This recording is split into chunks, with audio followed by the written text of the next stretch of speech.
Today's Sports Spectrum interview was pre-recorded prior to the coronavirus outbreak. Welcome to Sports Spectrum, the sports and faith podcast that brings Jesus back into the conversation. Here's your host, Jason Romano.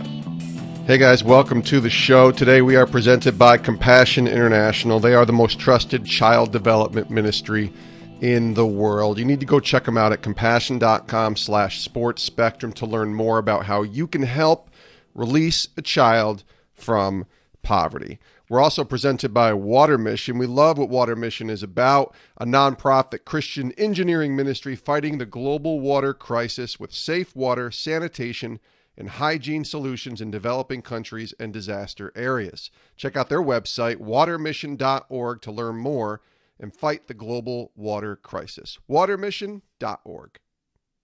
Really excited to welcome Daniel Mogg today to Sports Spectrum. And Dan has been really working his way up the ladder, if you will, in the last 4, 5, 6 years or so. And I've been watching him and his career really blossom. And Dan started out, his first real break was with All Pro Dad, which is a ministry with Tony Dungy, reaching out to fathers and connecting fathers with their kids.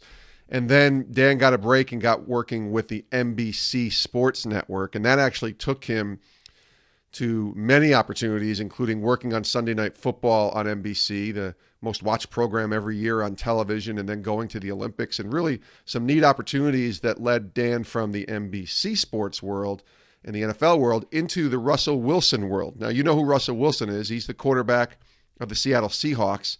And Dan right now is currently the creative director for Russell Wilson's production company. It's called West2East Empire, West2East Empire.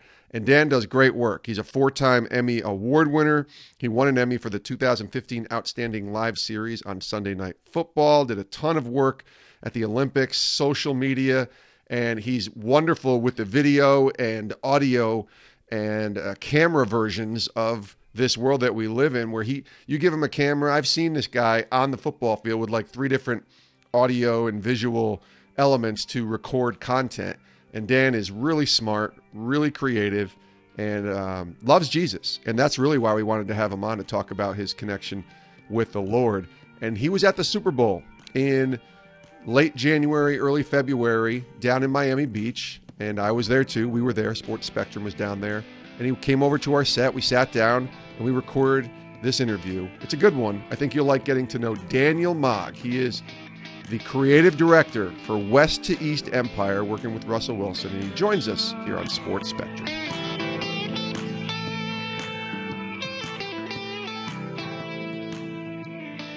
Dan, man, welcome to Sports Spectrum. Yes, Sports Spectrum podcast. I've been following you guys from afar, and it's great to finally be on the show. It's awesome. We're so good. We're so glad that you're here. You and I go back a long 5, 6, 7 years 2011 or 12, I think, was the first year we met. Yeah, 2011, I think it was. Yeah. And we'll tell that story in a second, because I think that's a fun one about how we got connected through All Pro Dad. Yeah. But I want to start with, we're taping this in late January. It may run in February. It may run in March. And I don't think this is going to affect anybody listening. But you just came from the Pro Bowl. Just came from Pro Bowl. Russell was playing in the Pro Bowl. You were with him and you travel with him. And you have a story about a wristband that you're wearing. It says, "He greater than I," John 3:30. See it here. John 3:30 is the foundation, if you will, that this ministry is laid upon, that Bible verse. He must increase, we must decrease. We have a ministry called The Increase, which is spun off of Sports Spectrum and part of the family of Sports Spectrum. But I want to hear the story. You haven't told me yet. Yes. So I'm hearing it for the first time as we're recording. What happened with that wristband? So technically, this is Russell's that I'm borrowing right now. That's all right. I like it. But I have this super sweet girl named Anna who follows me on Instagram, kind of knows me from Russ's social and our podcast. Sure. Shout out Danger Talk podcast. There it is. Make sure you're listening. She was at the Pro Bowl, because it's a great opportunity for fans to be, practices are free. They can come up, enjoy, hang out. And Anna, who I think 1 or 2 Pro Bowls ago, she was there, and we met her there. And she's a former Seattle Children's patient in Seattle. In Orlando, though, the Pro Bowl. Of course. Yes. So she was in Seattle, and now she has since moved to Florida. Is a massive Seahawks fan, massive Russell fan. Very And so we were able to reconnect with her after one of the practices. Russell shared a super sweet moment with her, took a selfie with her. I'll send you the pictures. Love it. Just great moment. And she actually gave Russell super sweet one-page note just about how much he means to her and how she inspires him and all he does with Seattle Children's because she's a former patient.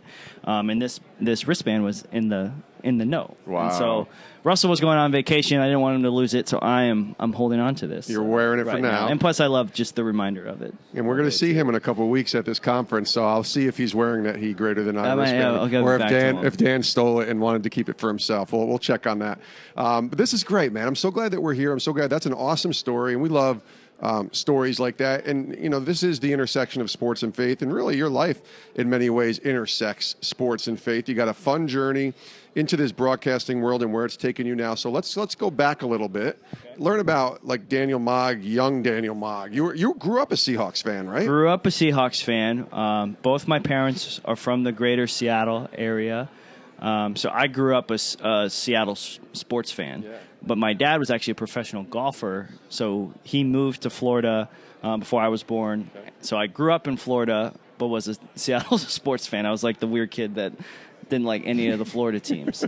So that's kind of like where my, I guess, Seahawks journey started. It just runs in the family. And so who's the hero as a kid? Who's the Seattle Seahawk guy that was your guy? I was a big, it was kind of slash. I was a big Sean Alexander / Matt Hasselbeck. Yeah.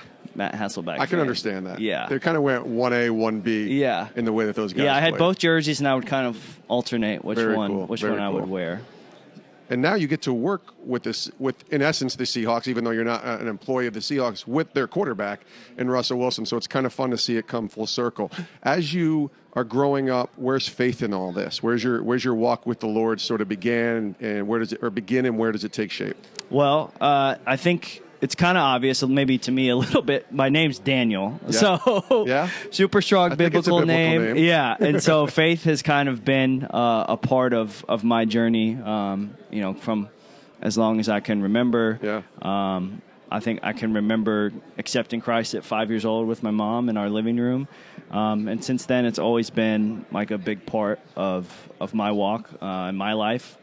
As I think most people, there's high moments, there's low moments, but it has been something that's been a significant part of my life. That's good. That's good. As you get older, life comes at us, obviously, and I love talking to people who grow up in the faith because I'm always a little jealous because I didn't. I went to church as a kid, but it was more of like a nominal Catholic church that really didn't grow and teach me. Certainly didn't show me about a relationship with Christ. I didn't understand that side of it.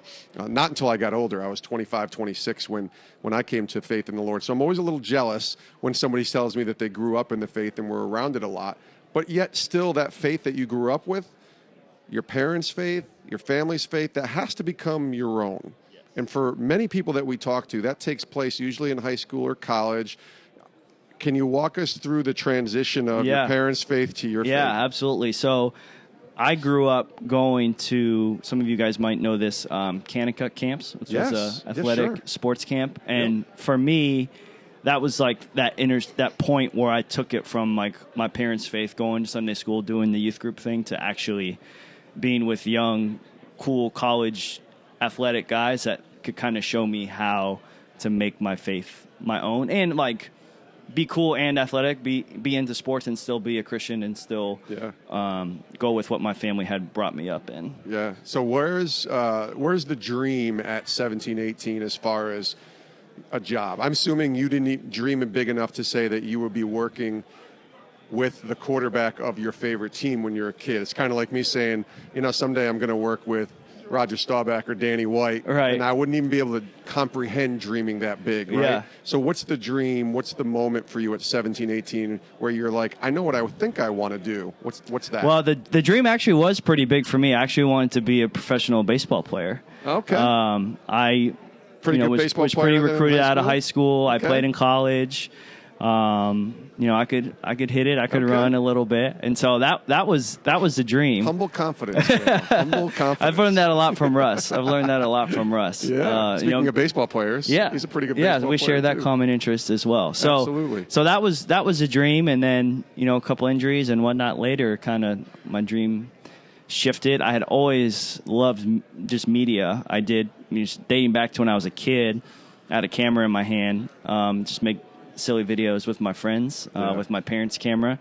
And then when I got to high school, there was a TV broadcasting class I took, and that was like kind of really, where the wheels started clicking. Hey, you could actually like make a career out of this, or it's this could be a job for you one day. Yeah, so that's awesome. When you start to dream about, okay, this broadcasting world, this video world, because you grew up in the social media age, right? You're a kid where you're probably in middle school, high school, as Facebook and MySpace and these things. I would say freshman year of college was when that stuff was really right. So I had MySpace. I did have MySpace. You still grew up in a social media world though. So video, people were taking, YouTube was big obviously too. So you're starting to see platforms that are expanding, and it's not just silly, funny home videos on a camcorder that you watch at your house. Exactly. It's actually things that people can see and watch. So take us through college and kind of the dream.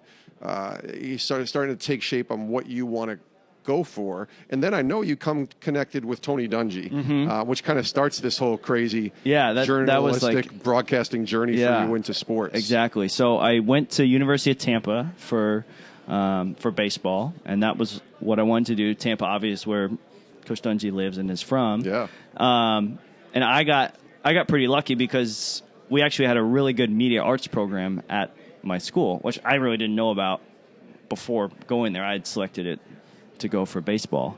And so I started taking classes on that side and was like, hey, this is a really good second option if baseball doesn't work out. And so was doing that in school. I would say a big thing that changed the game for me was my summer going to my senior year. I went to the Cannes Film Festival for the first time as an intern, and just kind of that's awesome. Got to see just the big vastness of it all, and it's like, oh wow, because I'd done an internship at the Golf Channel before, and was like, wow, this is like a really big. This is a massive industry. Yeah, it really is. And then so over that time, I got connected to Coach Dungy through a family friend. And his organization, All Pro Dad, which I know you know very well. Love All Pro Dad. They do great work. Yeah. And I started interning with them. And then when I graduated, there was a job offer for me after I graduated, and I started there. That's and cool. Coach Dungy and I formed a relationship, and things just went really well from there. What are you learning from a Coach Dungy when you're 22, 23, whatever you are, coming out of college, and there's this legend, right? Mm-hmm. He's had a big impact on my life as well, which I've told that story many times, and he's been on this show, Sports Spectrum. But what are you learning from this guy as a man, as a leader, as a believer? There must have been so much that you were just a sponge listening to this guy and learning from this guy. Yeah, absolutely.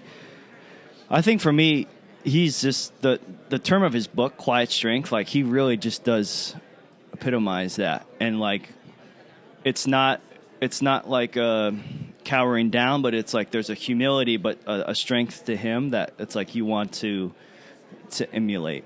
Yeah, kind of how he is, how he goes about business. I just love that because I didn't know him before, so who we saw him on TV, he's the exact same guy, kind of behind the scenes, and even better. And so I thankfully got plugged in with some Bible studies that his church was doing there, so I got to spend a lot of time with him and just learn so much over time from him. So I'll always be super grateful for Coach Dungy. It's around this time when you and I first met, right? Yeah. So tell the story, because I love when we're able to have these sort of I don't know what you call them, reunions, I guess, at a place like the Super Bowl, where you see so many people that you know and you haven't seen in a while. And one of our second, and the first time we ever met in person, but our second interaction was actually at a Super Bowl, which we'll talk about in a second. Yep. But the first time you reached out to me, there was a purpose and a reason why you reached out. Yes, absolutely. And so from what I remember, I want to say Coach Dungy was going on Mike and Mike, right? That sounds right. Yeah. Yep. And so you, I think, asked for some footage from one of our All Pro Dad events that you were going to show on air. And then Coach Dungy told me about you and was like, this guy Jason, he's been at ESPN forever. He's a believer. I think you guys would just hit it off and connect.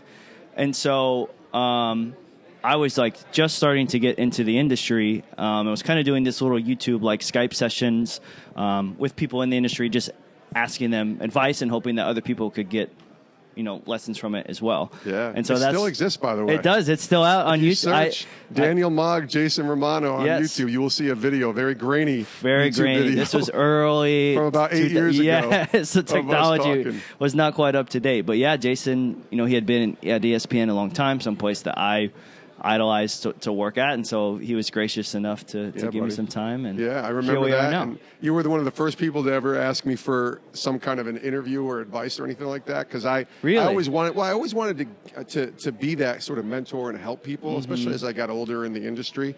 But to be interviewed was a different thing for me. Gotcha. I talked to people on phone, but you actually wanted to do, back then, I think it was Skype, right? It had to be Skype. Yeah. And Skype was just in its infancy as well.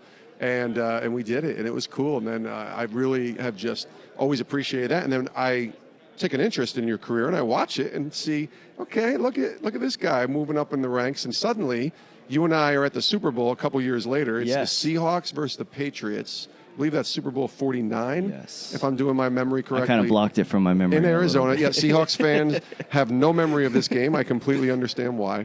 But no, we ran into each other at Media Day. Yes. And you were catching me up on all that was going on, including NBC Sports. Yes. So take us through how that NBC, I'm guessing Coach Dungy maybe had he had a big hand in that. He works for NBC. He had a big part in that, and but that was a cool job that really allowed you to cut your teeth in this business. Yes, absolutely. And so, Coach Dungy, we had gotten close enough to where I could just say, hey, I love All Pro Dad. I love what it stands for, but I'm young and I kind of just want to, as you said, just kind of sink my teeth into something a little more.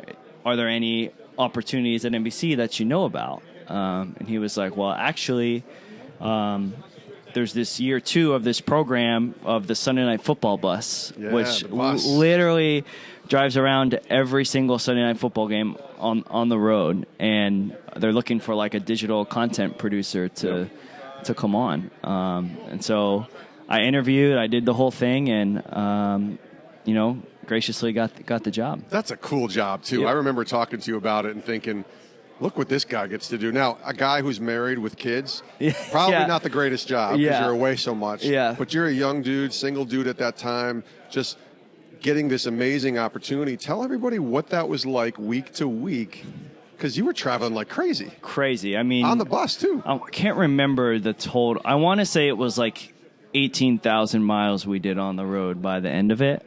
I might be mistaken for that. That's crazy. But we started, the company was based out of Atlanta, the marketing company I technically work for. And we went, which was super cool because the Seahawks had won the year before. So our first trip was from Atlanta to Seattle on the road. And you're on the bus as you travel? On the bus. So where are you the sleeping? whole time. Is it like being on a tour bus for a band? So it wasn't quite a tour bus. It was more of an RV where we would have to stop to sleep. And it was me and 2 other guys, 2 other brothers who were just the best, Dante and Trey. Yep. And it was just the 3 of us going around. For hours based, they had to come off the road. So we would. I stayed in some crazy hotels, but we went all across the country and ended up in Arizona where we were reunited. That's pretty cool. You also got to cover an Olympics, if I remember correctly, in 2016. In Rio. How was that experience? That was that's up there for events covered for sure. It was a long time to be in. I was down there for about a month, so I was ready to come home by the end. But just to be at an Olympics, something you grow up watching, and being Phelps's last Olympics, it was just it's the Olympics. Cool. So literally the world is watching on a level that's just so much bigger than anything that we would ever do in American sports or football or anything like that. Where's faith in all this as this journey starts to really take shape? I'm sure it's still strong, but there's always challenges. Right. Staying connected to God. If you're traveling every week all over the different cities, it's got to be hard to be disciplined. How's that roll? What's that look like?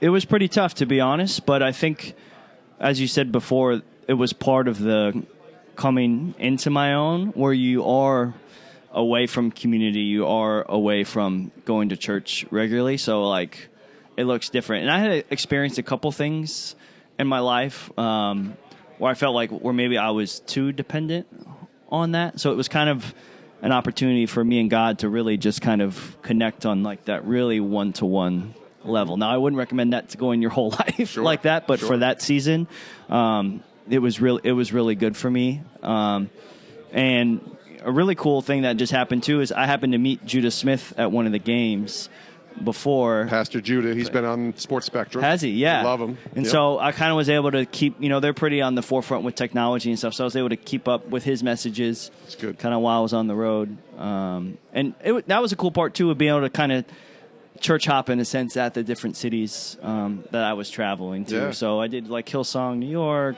Tim Keller's church, Louis Giglio's church in Atlanta. So that was, a little bit of a consolation.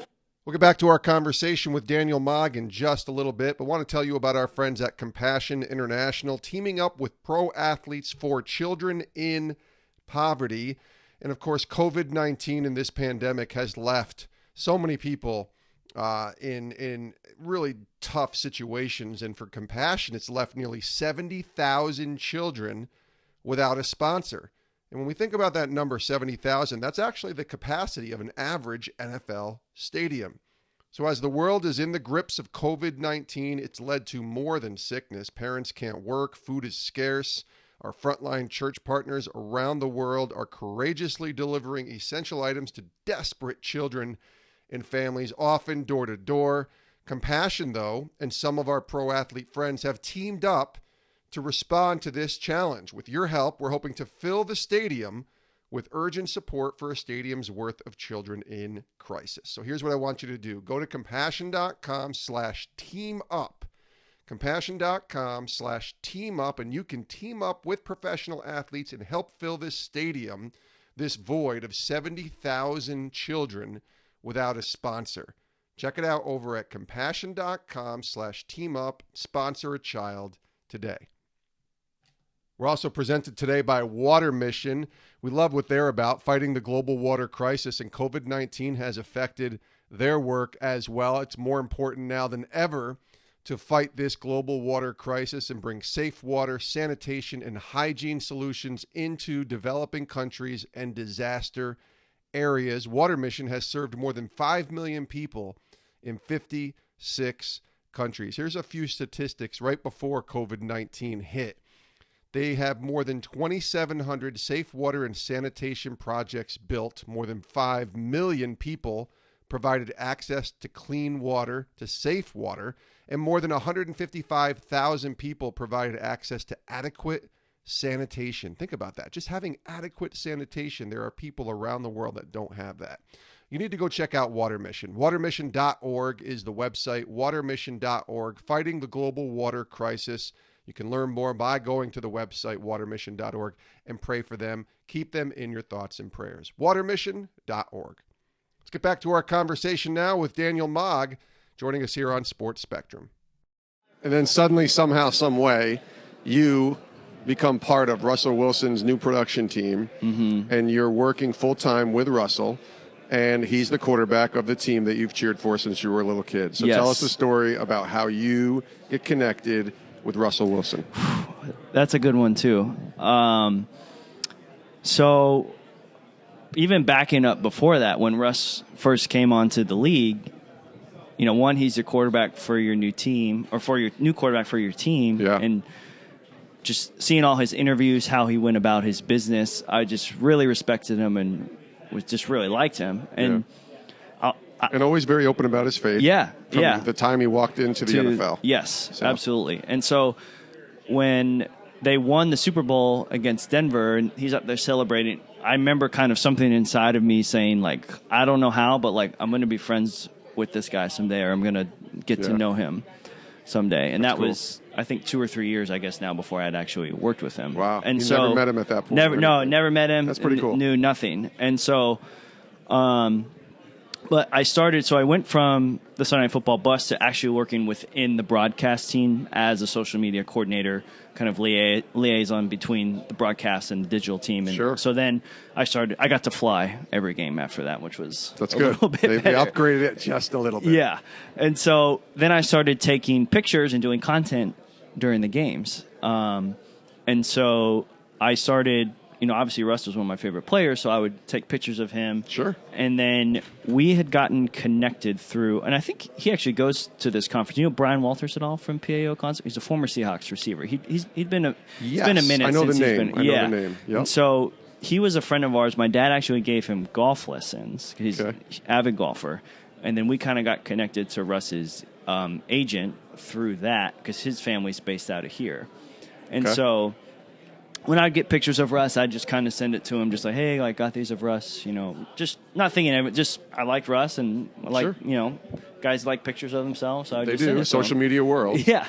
And so do it for the gram. I'll never forget after the 2016 season, I gotten a no-caller ID phone call, and I was like, I don't normally. I mean, I'm sure you get those too. I'm like, I don't normally. Too often. I don't. When I do, it kind of perks me up. Yeah. To, So I'm like, it. I don't. I'm kind of sitting there, and I'm like, I'm just gonna answer it. Yeah. And it was, hey Daniel, this is Russell Wilson. Are you free to talk right now? And I'm kind of like, is this a joke? Yeah. It's like what? something out of a TV show or a movie, right? Yeah. And so I was like. And I was at work at the time. I was like, well, I can't actually speak right now. I'm at work, and I call you tonight when I get home. So I got home from work, and we spoke for 3 or 4 hours that night, wow. just talking about dreaming about all the things. Yeah, just he was telling me where his heart was at, where his head was at, as far as really telling his story the way he wants to tell it versus the media or some marketing company that has a different agenda. Sure. And so it was a tough decision because I'd just come off the Olympics. NBC was doing the Super Bowl that next year, and I'd really wanted to do that just because that was the team I had been with. And so I prayed a lot about it and I talked to Coach Dungy. I talked to people that I respected and tried to get their opinion, their thoughts on it. I think wise counsel for me is something I've always sought. So important.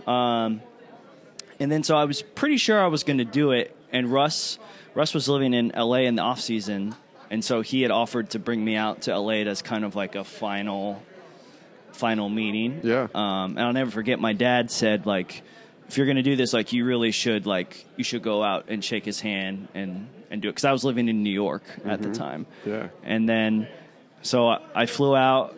The meeting goes great. We just really clicked and vibe, and shook hands, prayed about it, and I flew out a couple of weeks later out to L.A.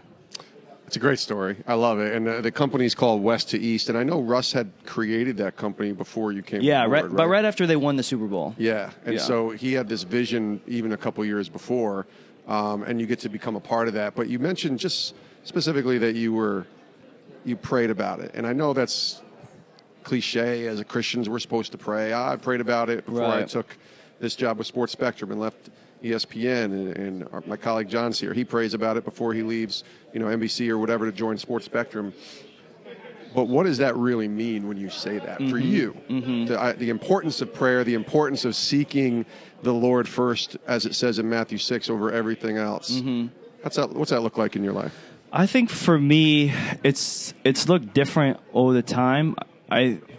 To me, God has never spoken to me in a loud megaphone voice. Same here. Yeah. It's always been that soft, faint whisper. So for me, it's really quieting my mind, quieting myself, and really taking that time to listen and kind of see the direction. I don't know. It's a weird. It's hard. It's really hard to describe, but if you know the voice, you know it. Yeah, you do. And that's why you seek him, because there's a peace, right, that comes inside of you, I think, and you just know.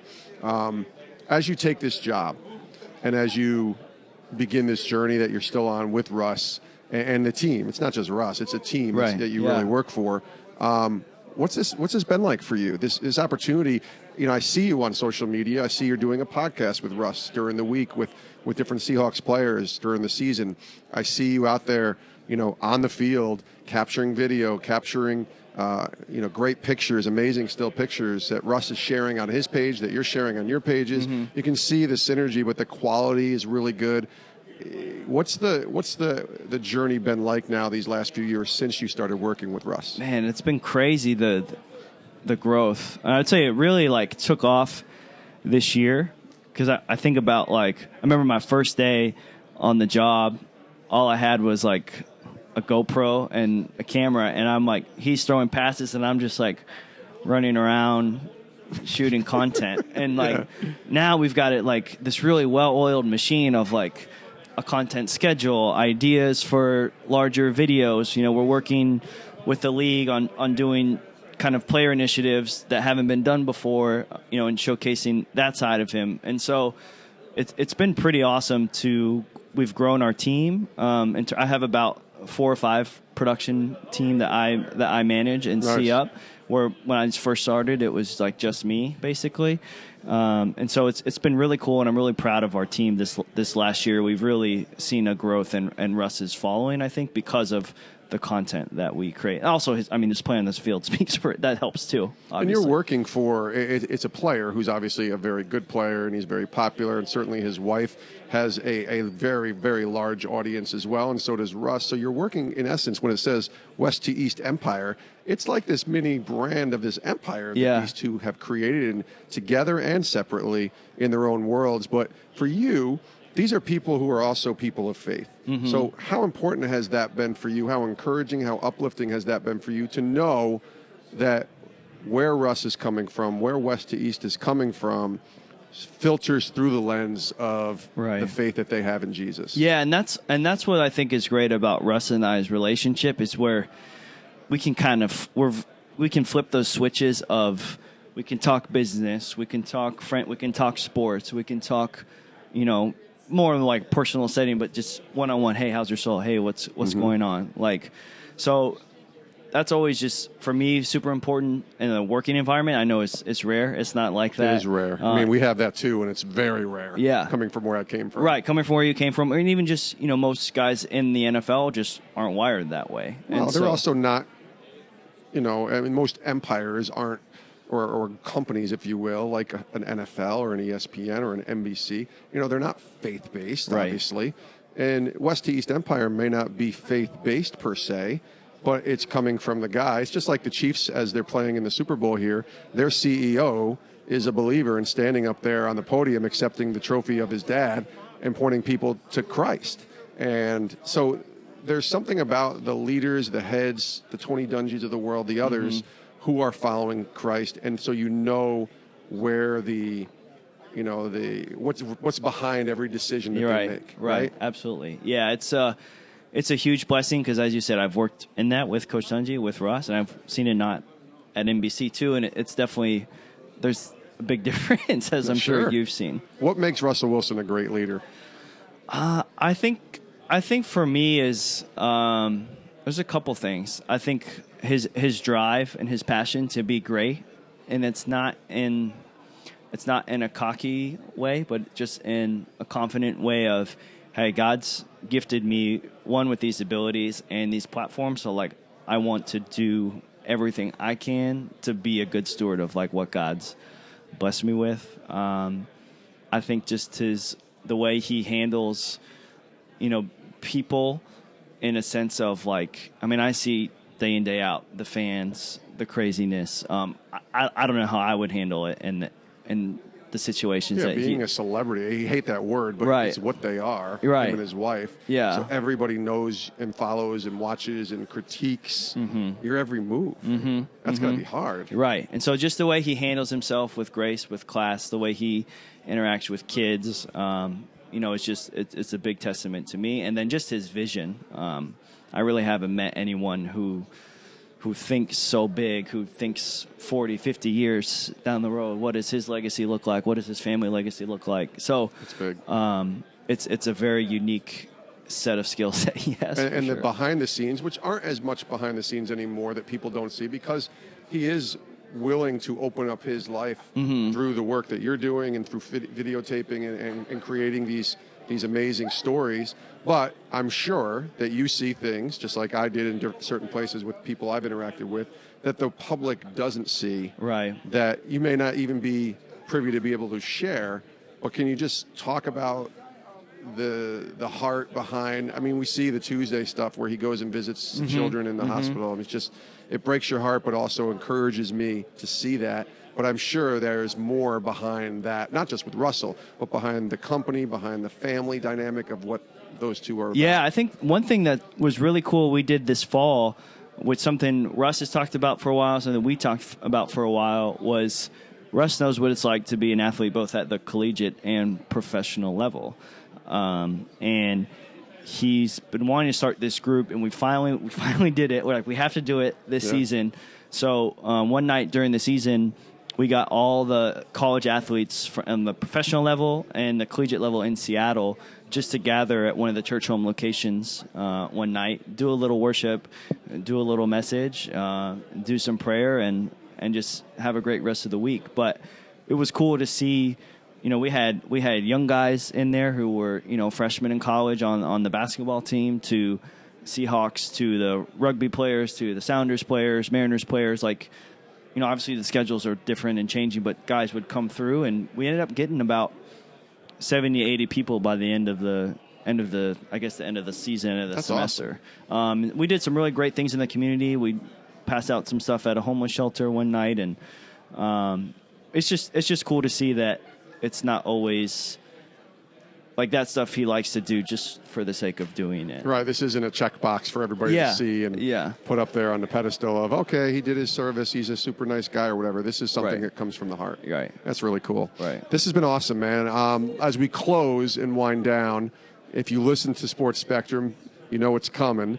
Where God has you today, what's he teaching you right now? What are you learning from the Lord? That's a good one. In the season of life you're in, you just finished up another football season, but there's really no off season, and especially for a guy like Russell Wilson, who's going to, like you said, dream big, creating content. But what's the Lord teaching you right now? What's Jesus teaching you? That's a good one. I think a couple things. I guess, as we're taping this right now, we're kind of still new into 2020. So there's been things I've kind of wanted to take a step back and look at. I've read the devotional, but I haven't ordered the book yet. I need to read the book. I think it's called The Ruthless Elimination of Hurry. Yes, I've heard about that book. So I really like the YouVersion devotional that I just finished reading it, and I was like, I really need to order this book. So just like that perspective of like just taking time to be still, to not be on my phone so much, is something I've been trying to work on, which I think Guilty. goes. I think we all struggle with that. Yeah. If you work in this business. And then with that, I've been trying to go. I know we're in such like a digital age. I've been trying to go a little more analog, and so I've been actually writing verses out that I like to try to memorize, like a more journal or in a notebook or something. Yeah, but actually like handwriting it instead of highlighting it in my YouVersion on my Bible app. So I think for me it's that ruthless elimination of hurry, seeing how Jesus lived. To me, like, Jesus was never too busy for anybody. That's right. And he probably was the busiest out of all of us. Right. I mean, he could have said, I'm really busy because I'm God in flesh. Yes, yeah, exactly. And then so that, and then just the scripture memory. So I don't know if that's. I think God teaches me through that, to answer your question. Listen, he teaches us new lessons every day, and I think whatever that lesson is, if you're aware of the lesson he's teaching you, that's the most important thing in being connected to him. Daniel Mogg, this has been great, man. 4-time Emmy winner. We didn't even talk about all the Emmys that you've collected. I only have one, so you got me 4-1 there. But Sunday Night Football is a good. It's a great place to be on because Yes. their product is the top-notch best in the business. So, listen, this has been great, man. Great talking to you. Thank you so much. Best wishes and all the best with West2East Empire, and keep doing great work. And reunited, and it feels so good, right? Feels great. Thanks, buddy. Yeah.